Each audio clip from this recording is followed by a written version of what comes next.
Welcome back, Breakaway Wealth. I'm your host, Jim Oliver, and with me today is my co-host, Nick Kosko. Welcome back, Nick. Hey, welcome. Thank you for having me, and it's good to be back on here. You know, we've kind of had a little bit of a sketchy summer with recording and a lot of stuff going on, and I'm really excited to get back to doing the podcast and having some exciting guests and some topics that I think are relevant and helpful for the audience. And, you know, I think that we've been focusing a little bit on getting the community up and running and getting content. And we have some new fantastic women that are going to help keep us on task on that to where we can do both things. So Nick and I are not the greatest implementers in the world. So knowing our unique ability, knowing what we're good at, we're going to instill some help from some very qualified people.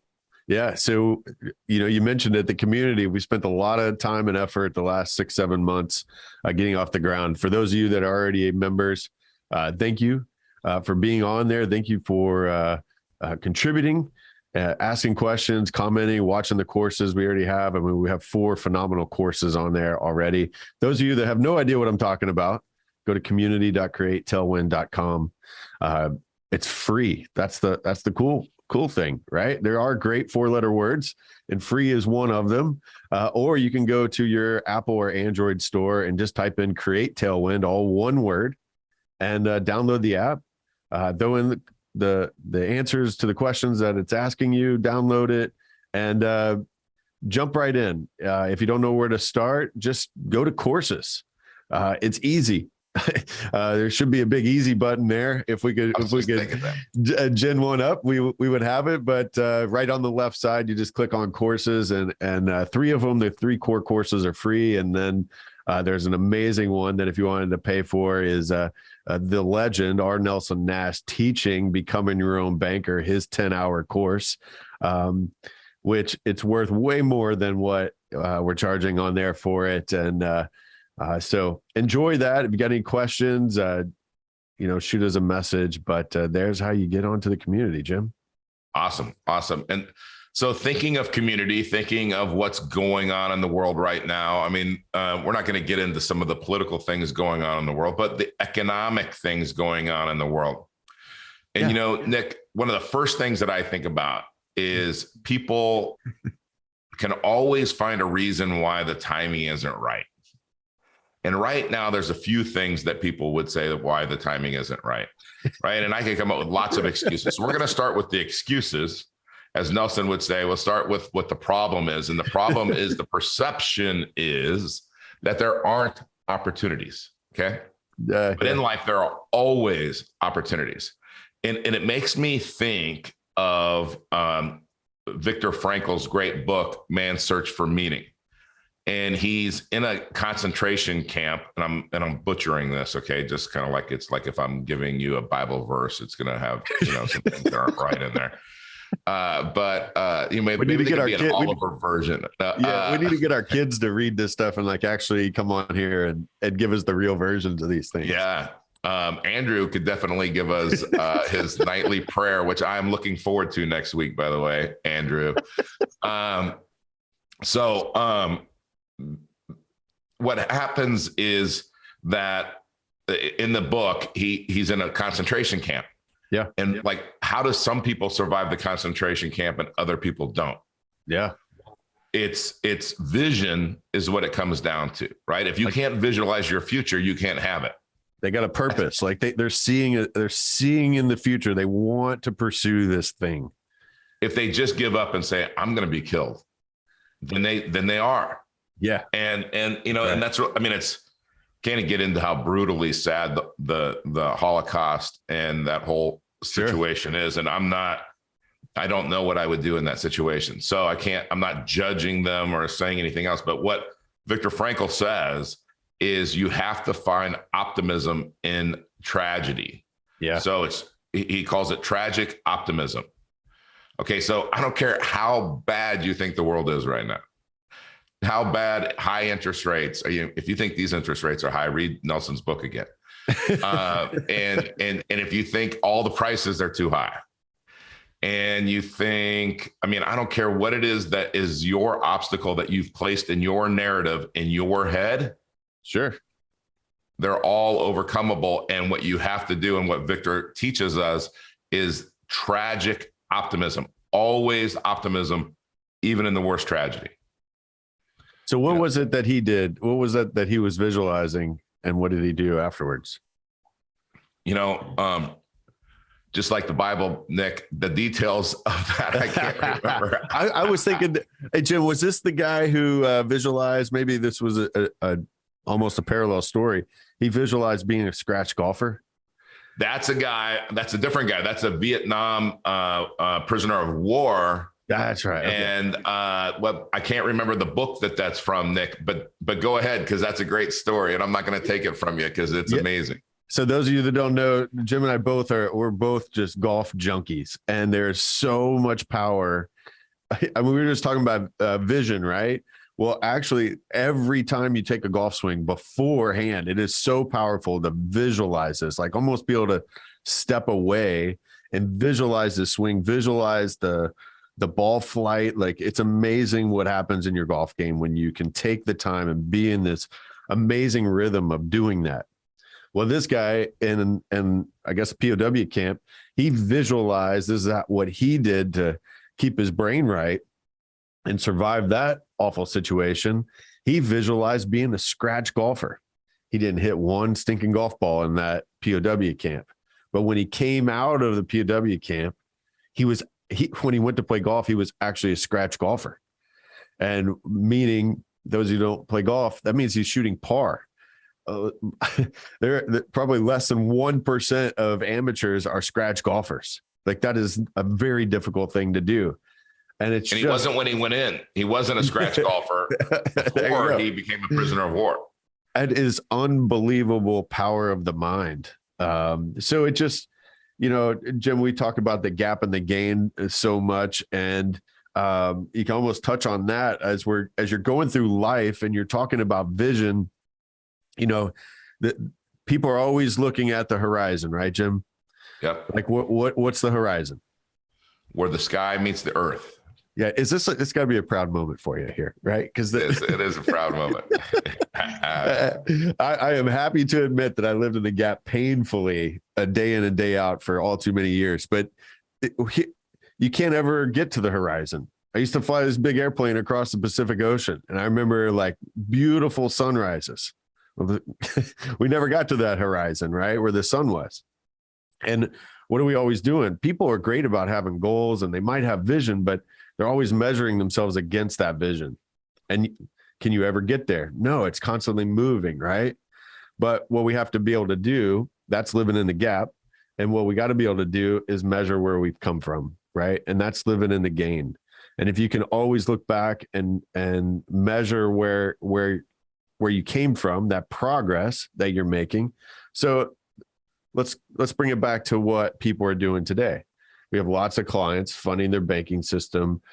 They may not feel like they're making progress because they're like, hey, I don't see good deals out there. Hey, but wait a second. If you started your banking system 5 years ago or 5 months ago, guess what? You've come a long way. You've got a banking system. You're funding it. You're ready to take down a deal. You're doing what Robert Kiyosaki did in his first real estate class. You remember what his homework was, right? You're evaluating deals. He had to evaluate 100 deals. Yeah. So that's what I was just telling our new clients, Matt and Shelley, the other day. They're like, what do I do next? I said, I'd get really good at evaluating who you want to partner with, right? Whether you think it's the business that you want to get into or not, doesn't matter. Go get used to having that conversation. So they're making progress, right? And I think that's the key. Is Nelson talks about in his book, what do you say about interest rates? They go up and they go down. That's right.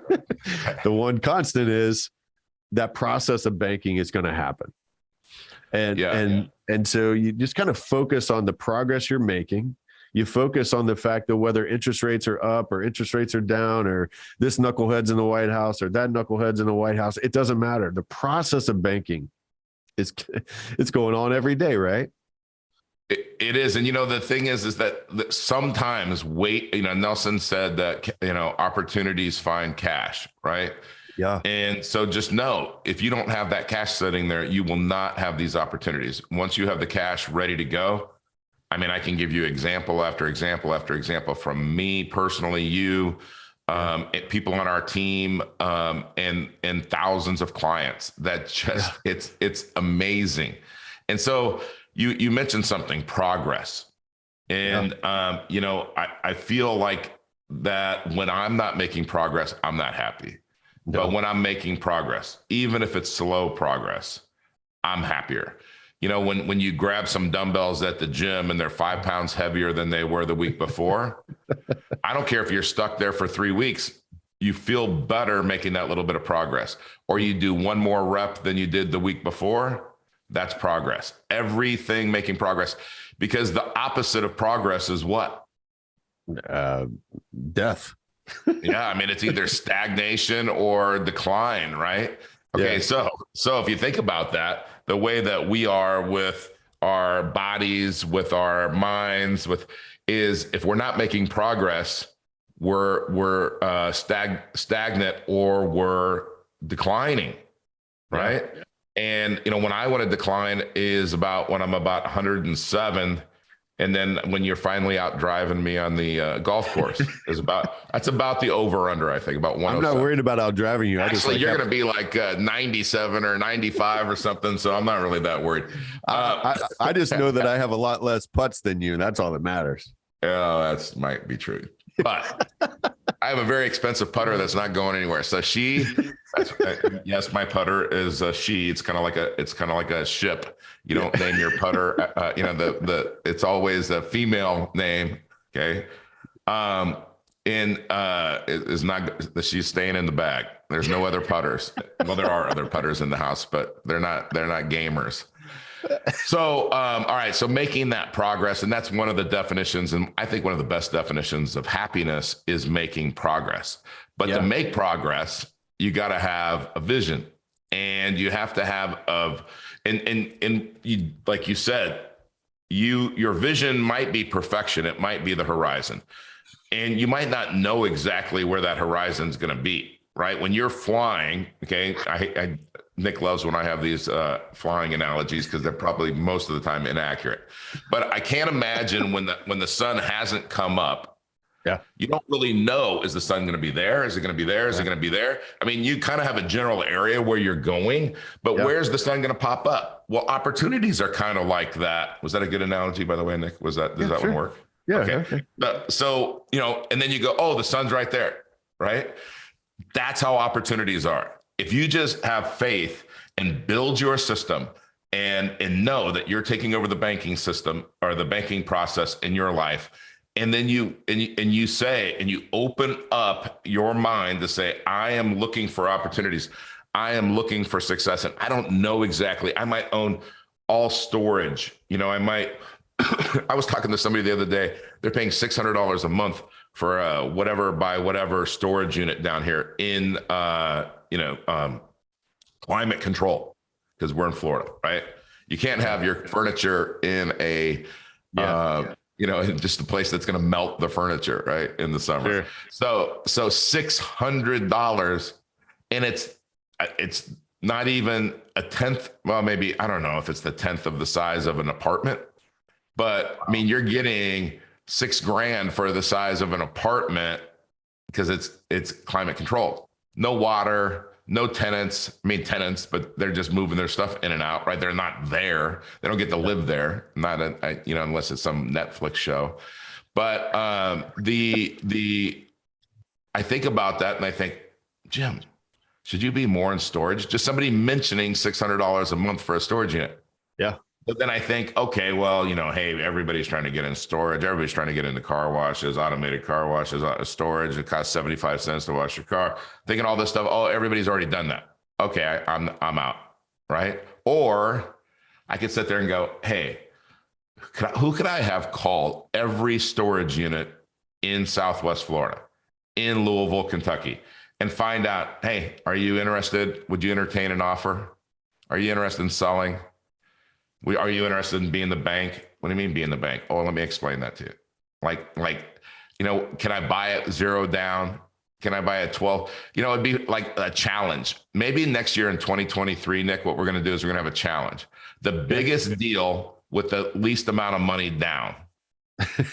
and at the end of the year, we'll come up with some really cool thing that they get, a trip or something, right? Yeah. Okay.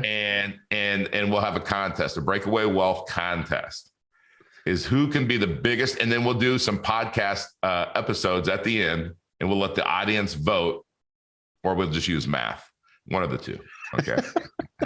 So I want everybody, as we get close to the end of this episode, I want you to start thinking about, you just touched on something in 2023, right?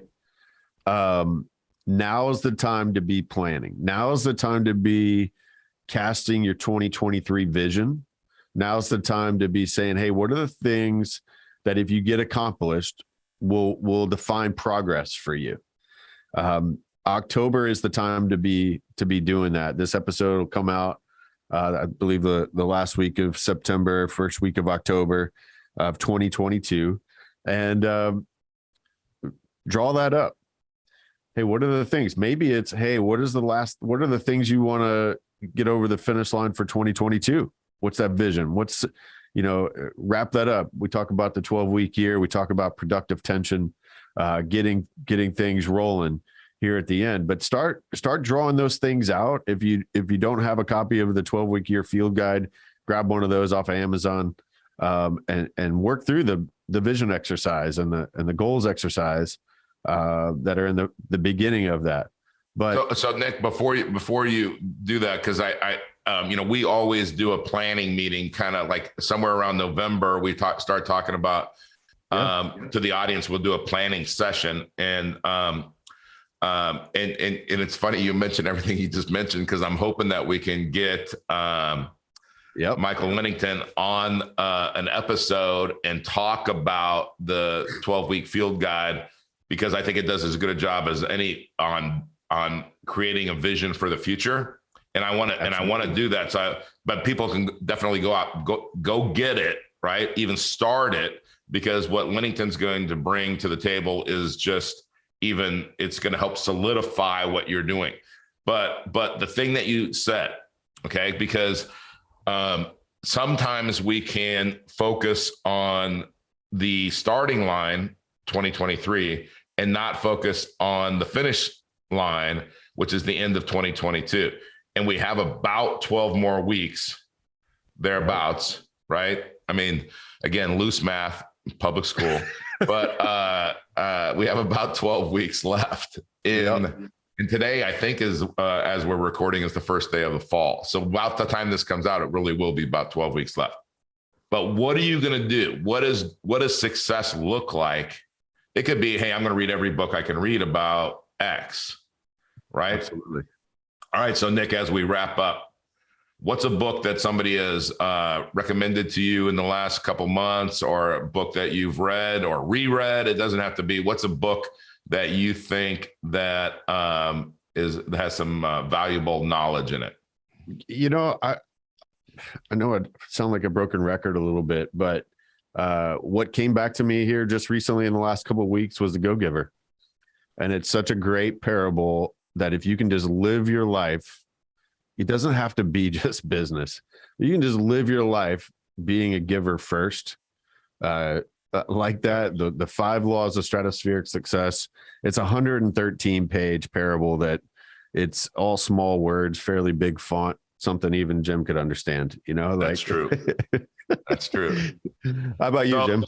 Yeah. So I'll give you 2 things that I promise you, if you combine these 2 books, you will be unstoppable, which I think is another book, but I'm not recommending that one right now. I'm recommending, if you take The Go-Giver and you combine it with Relentless by Tim Grover, you will be unstoppable. And I think about people and their pursuit, and I think about, so I've been listening to, while I've been working out, Relentless, just little just jumping around, little chapters here, chapter there, just kind of as a reminder of some of the things. But, in our devotional, we had something about, and it kind of stirred up some controversy in our devotional with this, but it was about competition. And, they're using Cain and Abel, and they're using David and Goliath. And I'm like, David wasn't battling Goliath, right? David was battling, he didn't have doubt. He had faith, right? And so we don't have to compete. You're not competing against the other people that you're out there investing against, or that you might be bidding against, or anything else. Your vision is much bigger than competition, and you can collaborate. We give everybody everything. Anybody can take anything we do off the internet. They can copy it. They can do whatever. Now, if they do it, I'm just telling you, we live it. So that's why it works. But we're not hiding anything. There's no special code to get our information, right? So there's no competition. I'm not competing against anybody. Giving. So, Giving. Go giver. Yeah. So, it's like, and then the go giver. So you take go giver and relentless, and you attack the go giver with a relentless attitude, with the attitude and the personality of a cleaner, and you will be unstoppable. All right. Thanks, Jim, for that. Hey, one last thing. If you don't have the community app, go to Apple or Android store, type in Create Tailwind, all one word, or go on your favorite browser and type in community.createtailwind.com. Thanks for rejoining us here today, Jim. We got a lot more great content coming up for our audience, and on the new courses, and lots more training material coming out in the next 12 weeks. Absolutely. And we're going to end this the way we always end it, Nick, with the great words of Earl Nightingale. Take it away, Earl. Okay. Welcome back, Breakaway Wealth. I'm your host, Jim Oliver, and with me today, my co-host, Nick Kosko. Welcome back, Nick. Hey, thanks for having me. We're going to talk a little bit about what's going on in the financial world today. But first and foremost, if you don't have the community app, if you don't know about our community app, go to your Apple or Android store, type in Create Tailwind, all one word. All right. It's a long one. It's an important one. It's all one word in your store. Download that. It's free. Great courses in there. Start into the courses, and just watch Tax Invisible if you're trying to figure out what's going on in the financial world. Or you can just go on your browser and type in community.createtailwind.com, and you can get all the same things that way. Jim, what are we going to talk about today? Today, we're going to talk about, and this is going to have really one very directed message here. Okay. It's meant to disturb you a little bit. Okay. So wherever you are, whether you're having coffee, maybe you're having a beer that you might be listening at the end of the day, whatever, or, if you're in Kentucky, you're having, not only people in Kentucky drink bourbon, they just drink the most bourbon. I'm just kidding. Whatever you're having. We make the most bourbon. That's right. Hey, I'm learning. I didn't think that I liked bourbon until I spent 3 weeks in Kentucky, and Nick showed me that with the right amount of ice, a little bit of melt, and I was like, whoa, wait a minute. Now I see what people are talking about. So whatever way, in Ray Donovan, as a HBO show, his dad says, you like what you like. Okay. So I think bourbon is kind of like that, is, you don't shoot, you like what you like. Okay. With that, what everybody likes, okay, is what, Nick? Is efficient tax, right? But what people think is, well, the tax rate is X, so therefore that's what I have to pay, right? Yeah. And so we're gonna dive into a little bit of one of our favorite guys, Robert Kiyosaki. Yeah. We're just gonna talk about what the heck is going on, like where are you? Where do you want to be? That type of thing, but maybe not like our last episode when we talked about vision necessarily, but this is more about how money moves. How money moves, right? Yeah. Look at that. Was that pretty good? That was pretty good. You can see my screen, right, Nick? Okay, good. Yeah, but we all know you cheated. You didn't use your free hand there. Well, I mean, I was making a quadrant. Now we're going to see the free hand. Okay, just remember, as a disclosure, I went to a very poor, not very good. When I mean poor, I mean not a very high-end public school system. Yeah, but I went to private schools forever, and your handwriting is way better than mine. In the People's Republic of California. All right. So we're going to talk about the cash flow quadrant. And what the heck? Where are you? And what does that mean? So in this scope, there are 4 types of people, right? Yep. Most people fall into this one, right? What are they? They are employees. Yep. That means you're getting you got a W-2 job, right? You get a paycheck every week, every 2 weeks, whatever that is. Right. Time equals income. Yep. Exchanging time for money. Yeah. I mean, it doesn't matter whether you're getting a wage or a salary. You have really no chance at freedom because somebody's telling you what to do. Right. Yep. And by the way, I know there are people out there that say, well, I'm a very highly paid employee. Right. And hey, that's great. Like flying an airplane for the largest package company in the world. Absolutely. You can be a highly paid W-2 slave.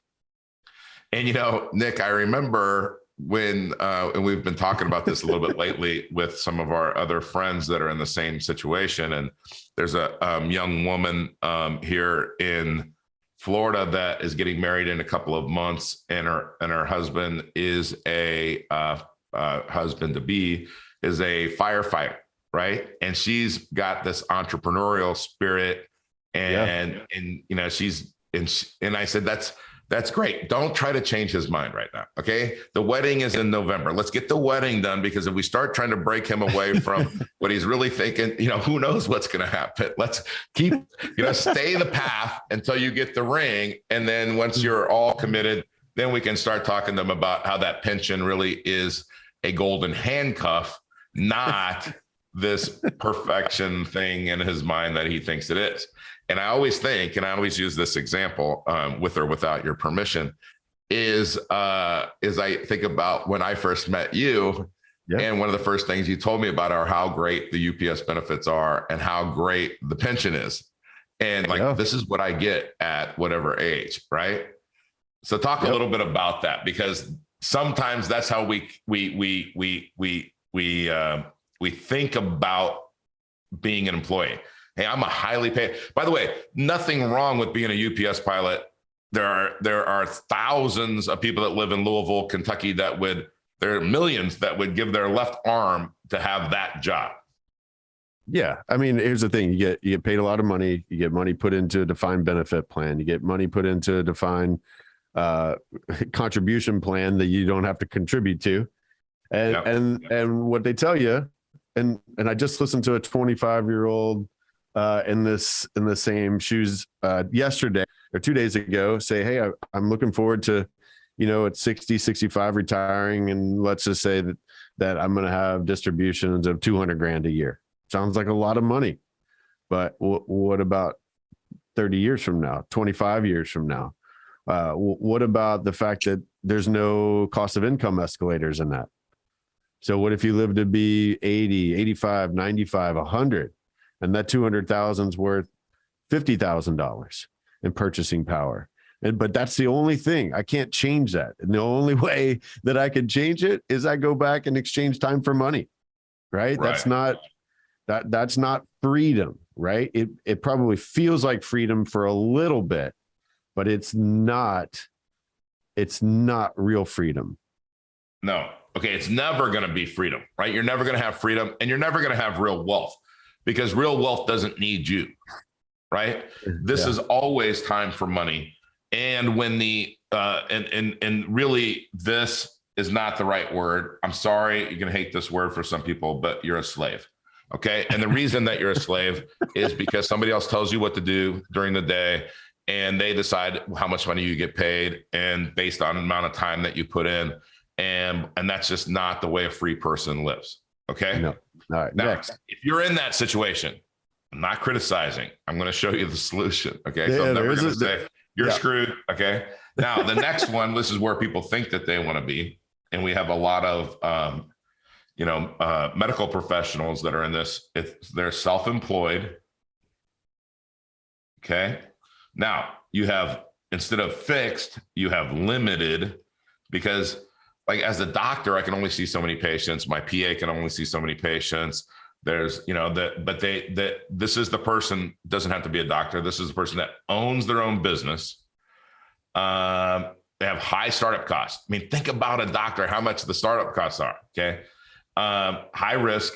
Doctors really don't have risk because there's a huge need for medical. I mean, they have risk, but high failure rate. Okay. They're not. There's still a lot of time. There's still a lot of exchanging time for income in this quadrant. Your income is capped by number of hours that you can put in. Okay. So if I own a welding shop, so then I got to be there. I got to put in the time. The business really, you're not really a business owner. The business owns you. Okay? Hey, those of you that are listening to this podcast, just know there's a video component to this. You watch us on YouTube if you want. You can catch the visuals of what Jim's drawing out. But are you saying my visuals aren't understandable? No, it just dawned on me that maybe some people are driving down the road listening, going, "What the heck? What's he? Why was he delaying while he was talking?" What Jim was writing out what he was. Okay. All right. So you're never going to have freedom here. You're never going to have freedom here. Yep. I just had coffee with one of my best friends yesterday, talking about that business owning him. So here's the other thing, Nick, is on this side of the ledger, what's my tax situation over here? It's the worst. I am, I always, as soon as I start to say something, my brain pops in there, somebody that I think back about, and they're very excited. They're making 7 figures, whatever that is, right? Maybe they're an orthopedic surgeon or whatever. They're giving away $370,000 for every $1 million that they make. I mean, they're going to have some deductions, but very few, right? Really, to be honest. And they're paying the highest rate. And they sometimes wear it like a badge of honor, right? Okay. But say whatever you want about Kiyosaki. He's not wearing anything as a badge of honor like that, right? So on this side of the quadrant, if I just look at this, I don't see that we're solving any problems for the government. No. And really what we are is in some level slaves. Yeah, that's all right.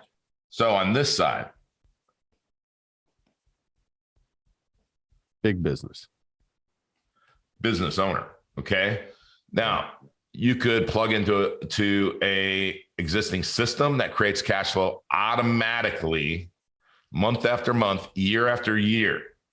Okay. Unlimited income. Why is it unlimited? Scale. And I'm not running it, right? Unlimited income. And you have a true chance at freedom. You know what is not on that screen right there is the word leverage. I love it. Yeah. I mean, leverage is the key to everything in life, right? Yeah. Leveraging time. So we talk about leveraging money. Yep. But in this case, the business owner is leveraging their time. They're at the golf course. They're out on a date with their wife, wherever they are. And other people are getting paid, okay, a fair wage to serve other people for the business owner. So perfect. Okay. Over here, we're exchanging time for money as an employee. We're exchanging time for money as a self-employed person. Yeah. Here, our employees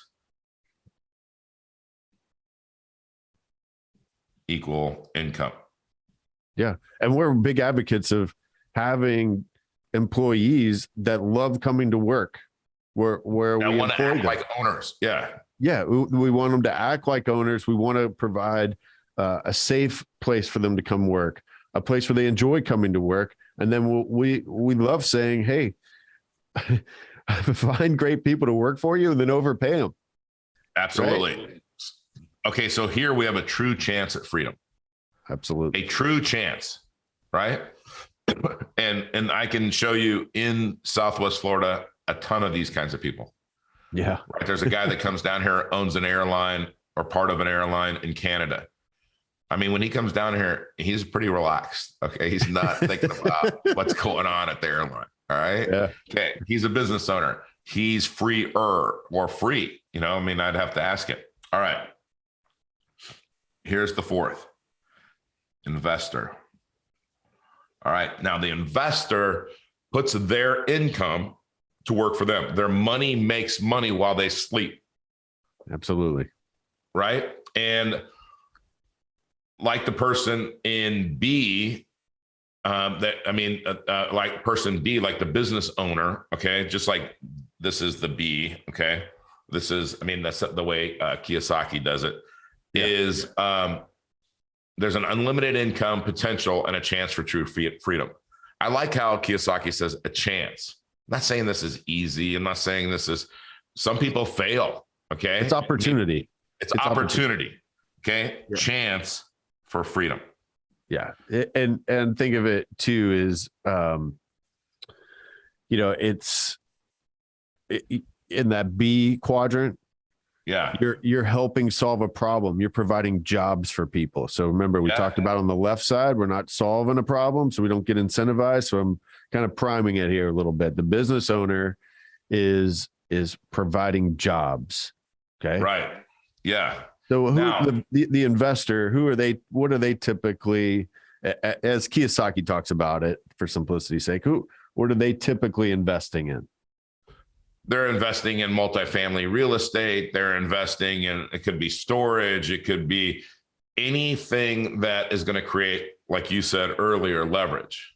Yeah. So, right. And he's talking about, you can use the banks for the right reason, right? Which is to do what? Again, leverage. Because when I look at this, Nick, is this side of the quadrant, okay, which is where most people live. Most people. I mean, I'm talking about the huge majority of people. Yep. There is no leverage. On this side, on both of these, there's leverage. The only limitations on these side, the only limitation here is in your mind. Right? That's the only, and now here's the thing. Okay. And I'm going to take one of our good friends, Logan Rankin, as an example. Okay. Yeah, absolutely. Logan, 5 years ago, and I never adjust my timing. So it's just, Logan's going to say, well, that was actually 6 years ago. But 5 years ago, he had less than $1 million of real estate. Now he has over $250 million of real estate. All right. But one of the things that I love when I'm having a conversation with Logan is he reminds me, because I know this, is if I'm a real estate investor, I'm really also a real estate business owner. Yeah, absolutely. Right? Because I have to run that real estate business. And what I mean by that is it could be finding different investments. Now, we have a lot of people out there right now that are, when you have the knowledge of what to do, right? Then you syndicate that knowledge and you raise money to go put your plan into action, right? Yeah. We've had a lot of people on the show that do that, whether it's land, whether it's storage, whether it's franchising, absolutely, whatever it is, right? Those people, okay, that leverage is these, it's so, I mean, I can't say it enough. Like, even if you think about it, if you create code, right? If you write code for an app or computer program of some sort, you're creating leverage because you don't have to keep writing that code. That code is going to make you money. Whoever wrote Microsoft Word, right? And I mean, I guess, Bill Gates would own it, but all you got to do is you keep on improving. You don't have to rewrite it. No, yeah. So let's just birds. Whoever came up with Angry Birds. My dad and Moose playing Angry Birds. So, hey, let's just kind of step back and look at this. All right. Before we wrap up here on the left side, we're not solving a problem. Right. for the government. Okay. So did they give us any tax breaks? No. On the right side, we got two things happening. The business owner is helping solve a problem because he's creating jobs, right? Providing jobs for people. Yep. The investor, as Kiyosaki, he talks about real estate a whole lot. He says, hey, down here, we're providing housing for people. So what's the government do for this side of the quadrant? The business owner and the investor, they incentivize that. Okay. So if the government wants to get rid of something, they tax the bejesus out of it. Right. Right. if they want people to do certain things, they don't tax the bejesus out of it. So over here, they give us tax breaks. We get depreciation. We get employee credits. There's all kinds of things that happen. And people want to villainize, someone, instead of, if they're making $1 million, let's say they pay 10% tax. People want to villainize that.